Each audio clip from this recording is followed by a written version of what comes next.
A long time ago, like early 2000s, this guy named Matt Mullenweg, I think, something like that, had this great idea to build a blogging platform. He built it from scratch. It was awesome. He decided to call it WordPress. Yay! Capital W, capital P. So after he ran that for a couple years, he realized, man, I should really start making some money off this, but how am I going to do that without abandoning all these people that have adopted the platform for free? So he had this really good idea. He said, I'm going to split it off into two components.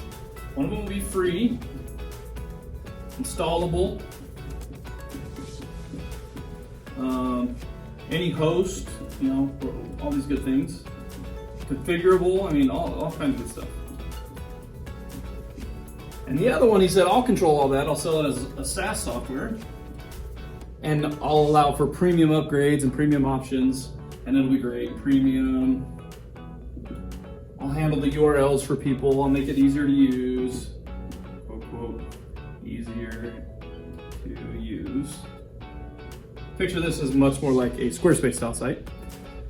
And then you would, of course, charge a little premium on that. So this one was had a cost, this one's free, and to keep it nice and simple for everybody, he called this one WordPress.org, capital W, capital P. And what else would he call it but WordPress.com. Super straightforward, right? So now we have WordPress.com. A lot of people hear about WordPress. We love WordPress, use WordPress. And we're talking about, as a developer community, we're talking about WordPress.org. So this is the one we really love.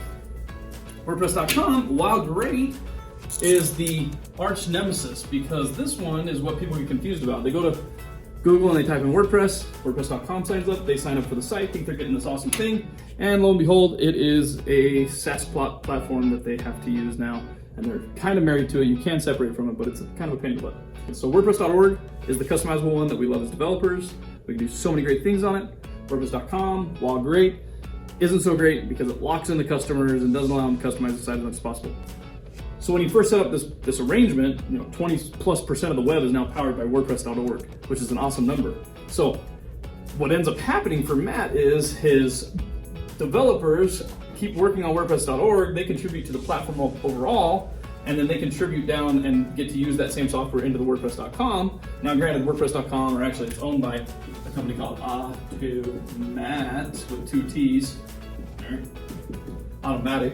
Automatic drives a benefit because the WordPress.com users use the same platform as the WordPress.org users, which get a lot of contributions, but Automatic actually provides some of those contributions too. So that's the difference. We are WordPress.org people. WordPress.org is awesome. We love it. We customize it. We build dope websites. We can do all kinds of crazy things with it. WordPress.com is great as well, but it's not the same platform that developers love and use every day.